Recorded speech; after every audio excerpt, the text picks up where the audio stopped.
Welcome to the Superbook show, where rainbows fly high in the sky and where happiness lives. So what's wrong with you again? Nothing. Today we're talking about joy. Uh-huh.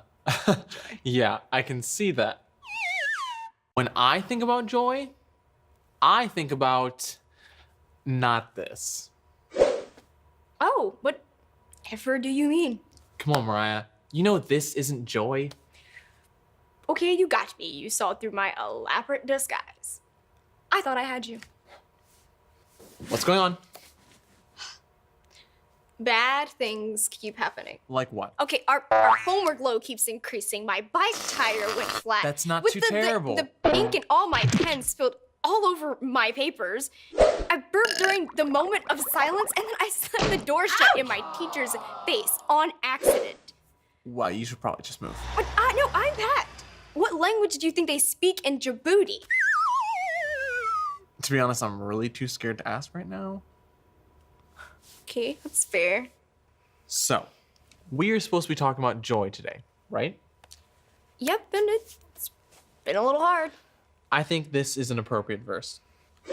Dear brothers and sisters, when troubles of any kind come your way, consider it an opportunity for great joy. Yeah, that makes no sense. Okay, I know, it's a hard one for me too, but do you remember the Superbook episode about Paul and Silas?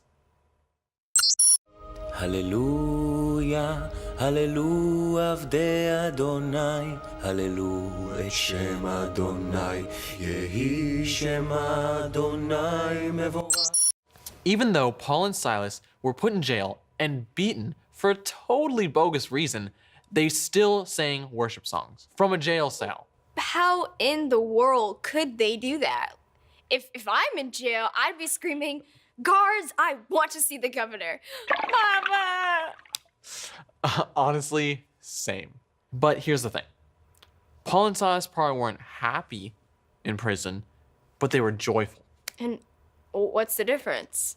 Well, happiness is a feeling and usually comes from the outside, but joy is a peace that we have on the inside. Paul and Silas had Jesus on the inside, so They had joy.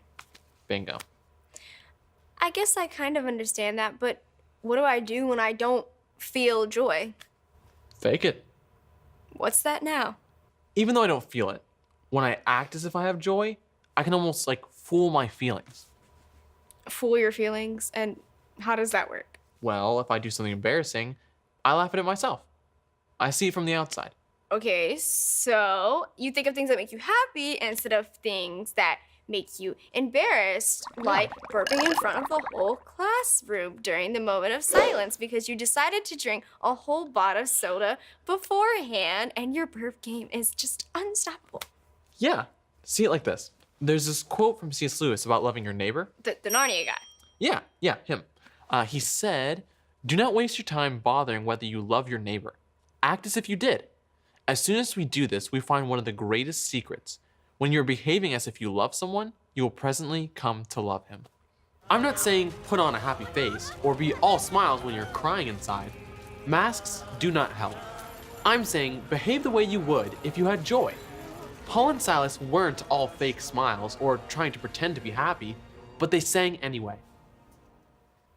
Okay, so even though I may not feel joy in the moment, if I just act like I'm joyful, eventually it will come. Wow, yeah, that sums it up. Okay, well, I think I'm gonna take my joyful self home and stay there until everyone forgets about my burping skills. See, it's working already. His word is forever alive. Today's show is about joy, so don't mess this up. Please like and subscribe so we won't feel frowny face emojis. And for more happy face emojis, you can find us on Facebook or superbook.cbn.com. See you next time.